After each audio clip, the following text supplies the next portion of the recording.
Nota pro seu Mengão. O Vene gostou do que viu? Ficou animado? Primeiro jogo do Flamengo no Campeonato Brasileiro, como todo mundo, hein? Nota 9. 9.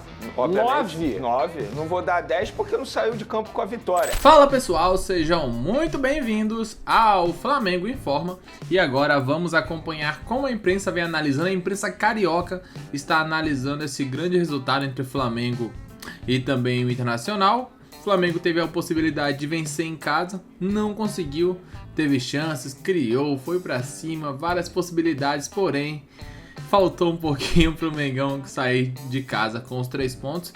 Infelizmente não deu, até tentou, buscou, né, pressionou o Internacional, mas é aquilo, não adianta nada pressionar e não conseguir marcar o golzinho. O Flamengo sai com um resultado que não é aquilo que se esperava, porque esperava a vitória do Mengão, porém um pontinho importante nesse jogo difícil que foi no Maracanã. Vamos ver a partir de agora como a imprensa carioca analisou o que eles falaram sobre esse grande jogo, e o link do programa SBT Esportes Rio estará aqui na descrição, assim vocês poderão acompanhá-los na íntegra. Casagrande, o seu Mengão empatou com o Internacional no Maracanã, mas foi um jogo bom, né? Jogaço. Um jogo legal, bastante equilibrado. A Alcilene Brito estava lá e conta pra gente. Fala, Alci. O Maracanã recebeu os 2 campeões estaduais de 2025. As equipes trocaram as faixas das conquistas do Gauchão e do Carioca. Em campo, os 2 melhores ataques e defesa da temporada. O time de Felipe Luiz já chegou mostrando por que levantou 3 taças. Michael tentou de longe. O Bruno Henrique mandou para a defesa de Rocher. E o Luiz Araújo chutou essa bola com o endereço certo.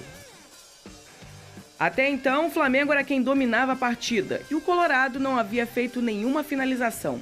Mas Bernabé deixou a bola cair certinha nos pés de Bruno Henrique, que finalizou de primeira e marcou o primeiro gol da partida. O Flamengo rapidamente teve a chance de empatar 2 vezes com o Juninho. Primeiro de cabeça, e depois nessa ótima oportunidade que teve, e quem brilhou foi a defesa de Rocher. O rubro-negro voltou para o segundo tempo com a mesma equipe, mas com uma vontade de mudar a cara da partida. E não demorou para isso acontecer. Após escanteio, Michael bate cruzado e a bola sobra para Léo Pereira deixar tudo igual. O Flamengo tinha mais domínio na partida, chegava mais perto do gol, mas faltava precisão. Bruno Henrique tentou encobrir. Felipe Luiz mudou o time e o camisa 27 deu lugar ao jovem Wallace Ian, que levou perigo. Após bom passe de Léo Pereira, o garoto chuta na saída do goleiro, só que a bola sai. A partida era bem equilibrada, de 2 times que vão brigar pelo título. O Flamengo teve a chance de virar com uma falta que Plata bateu com capricho e que o Maracanã inteiro viu gol, mas foi pelo lado de fora. Alan Patrick também desperdiçou pelo Inter. E Matheus Gonçalves, que tinha acabado de entrar, bateu, mas sem força. O Flamengo insistiu, porém não conseguiu vencer a equipe que também tem a melhor defesa na temporada. Porém, o time de Felipe Luiz segue sem perder em 2025.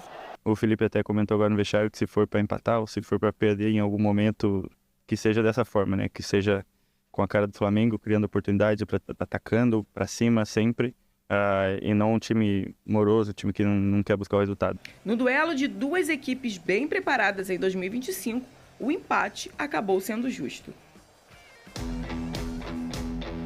Nota pro seu Mengão. O Vene gostou do que viu? Ficou animado? Primeiro jogo do Flamengo no Campeonato Brasileiro, como todo mundo, hein? Nota 9. 9. 9? Não vou dar 10 porque não saiu de campo com a vitória. E só não saiu de campo com a vitória por alguns erros dos jogadores do setor ofensivo.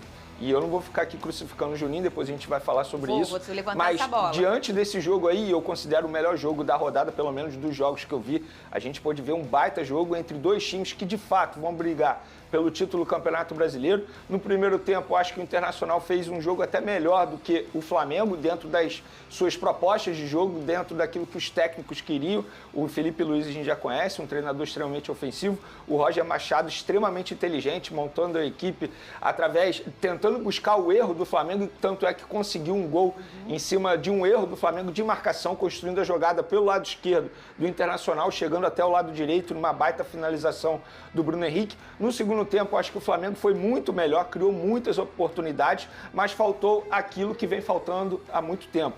um homem-gol, é o famoso Pedro. O Pedro faz muita falta nesses momentos. Então, o Flamengo, novamente, criando muitas oportunidades, é aquele Flamengo que a gente vem comentando desde os tempos de Campeonato Carioca, que em um determinado momento isso poderia fazer falta. E fez, diante de um adversário extremamente difícil, muito bem montado. Quero elogiar, no lado do Internacional, a partida que o Fernando fez, um cara extremamente alto nível, jogou muito tempo na Europa, um entendimento tático absurdo. Ele ali, para mim, foi o coração do Internacional, na minha opinião, durante o jogo, durante os 90 minutos. A gente também não pode deixar de mencionar o número de desfalques que o Flamengo teve. O Flamengo não teve o Gerson, o Flamengo não teve a Arrascaeta, que são os dois principais jogadores no meio de campo. O Gonzalo Plata não começou a partida como titular porque chegou sem condições após uma data FIFA que exigiu demais do atleta. E mesmo assim, o Flamengo conseguiu jogar durante os 90 minutos melhor do que o Internacional na maior parte do tempo e não conseguiu sair com a vitória, acredito eu, por erro do próprio Flamengo, no erro de finalização dos atacantes, que depois a gente comenta sobre isso. Você vai comentar esse lance, eu vou colocar no telão para você comentar, Vene. Ô, Lucas Pedrosa, ele disse 9 de 10. E você fez 9? Por que você discordou do seu coleguinha? 9 é muito. Pro 9 é pra quem ganha. Você achou? 9 é pra quem E ganha. eu dei 9 pro meu fogão também. Não, acho 9 muito. Eu dei 9 de 10 pro meu fogão. Vou falar por que não foi 9. Então eu posso justificar meu 9? O meu 9 foi porque jogou aqui. muito bem, Só faltou que um o golzinho. Botafogo jogou fora de casa contra o Palmeiras. É diferente. O Flamengo estava no Maracanã contra também o Internacional, que é postulante ao título, e o primeiro tempo do Flamengo não foi o primeiro tempo nota 9. O segundo tempo do Flamengo foi nota 9. O Flamengo deveria ter saído com a vitória. Nos 40 minutos ali do segundo tempo, o Flamengo foi um assombro, amassou. E o Rocher é um muito bom goleiro do Internacional. Agora, o primeiro tempo do Flamengo não foi o primeiro tempo nota 9. Eu posso justificar meu 9? Eu, como professor... Eu quero vocês brigando. Segunda-feira vocês não brigaram Eu, ainda. como professor, por que eu daria 9 para esse aluno, no caso, o Flamengo? Eu tenho que levar em consideração a quantidade de desfalques que ele teve, levar em consideração o nível do adversário. Eu concordo com o Botafogo e Palmeiras, mas assim, hoje o Internacional joga muito mais do que o Palmeiras dentro de campo. A gente pode debater quem é melhor, quem é pior, mas o momento do Internacional é muito melhor. E eu vou levar em consideração também o desempenho no segundo tempo, que como você bem mencionou, no segundo tempo, mesmo com muitos desfalques, mesmo não tendo muitas alternativas, o Felipe Luiz conseguiu, entre aspas, pressionar bastante o Internacional e poderia sair com a vitória.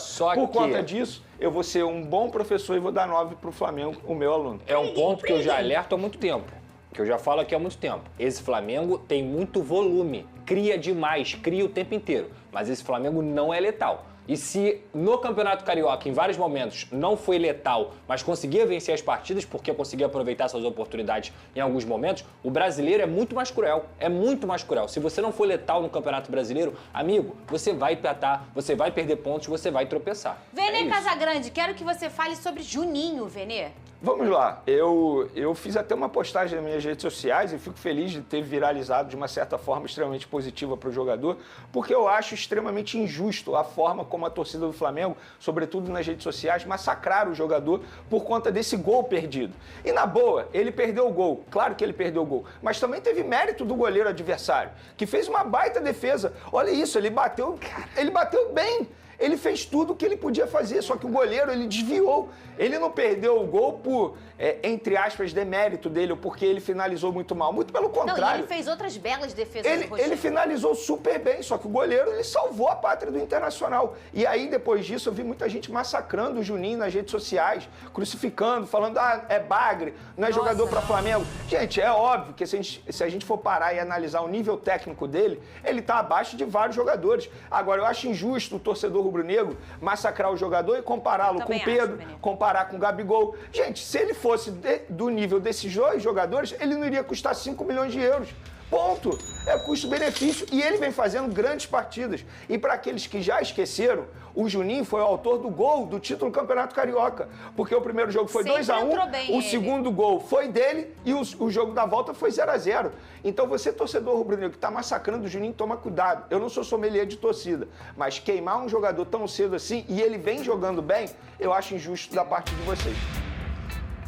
Não, eu só ia falar que eu acho que ele nem perdeu o gol. Eu também acho que não. Ele perdeu o gol no primeiro tempo. Aquele cabeça ele perdeu. Ele teve um que ele foi driblar também, acho que foi ele. Saiu cara a cara e tentou driblar. Ele espera o kick perfeito, ele dá uma batida boa. Agora, essa aí, o Rocher, ele pega aqui. Ele não pega nem aqui, ele pega aqui de tão absurdo que foi a defesa dele. Vamos falar do Fluminense, gente? Cris! Então tá aí, né? Tá aí um pouquinho do que rolou, um pouco do que foi analisado, né? Essa grande partida entre Internacional e Flamengo. Essas duas equipes vêm se notabilizando como sempre grandes jogos, né? Os últimos jogos entre Internacional e Flamengo foram muito bons e dessa vez não foi diferente. Na estreia do Brasileirão, para muitos, na minha opinião também, o melhor jogo da rodada. Um jogaço. Chances para os dois lados. Primeiro tempo mais equilibrado. O segundo, o Flamengo bem superior, na minha opinião. Conseguiu ali ir atrás, buscou, tentou, porém faltou pro Mengão conseguir essa vitória, né? Foi um detalhezinho ali, infelizmente. Essa finalização do Juninho acabou batendo no pé da trave. Nossa, é inacreditável. Eu tenho a impressão que se eu olhar de novo essa bola para dentro do gol. de tamanha oportunidade que ele teve ali, né? Uma tremenda chance realmente nessa bola lançada. Infelizmente não deu certo. O Flamengo acabou ficando no 1-1 contra o Inter. Nem no fim dos tempos jamais não venceu, porém fez uma grande partida. Acho que é isso que se espera, né? A gente sabe que não vai vencer todos os jogos, porém quando o time vence, como o time empata, enfim, ou até perde, tentando jogar, indo pra cima, isso traz com uma tranquilidade para que o torcedor possa entender que dessa vez não deu, mas na próxima rodada, quem sabe o Mengão possa sair com esses 3 pontos e chegar a 4 no Brasileirão nesse início de 2025. Diz o que você pensa, comente abaixo. Daqui a pouco voltaremos com muito mais informações. Até logo mais. Valeu!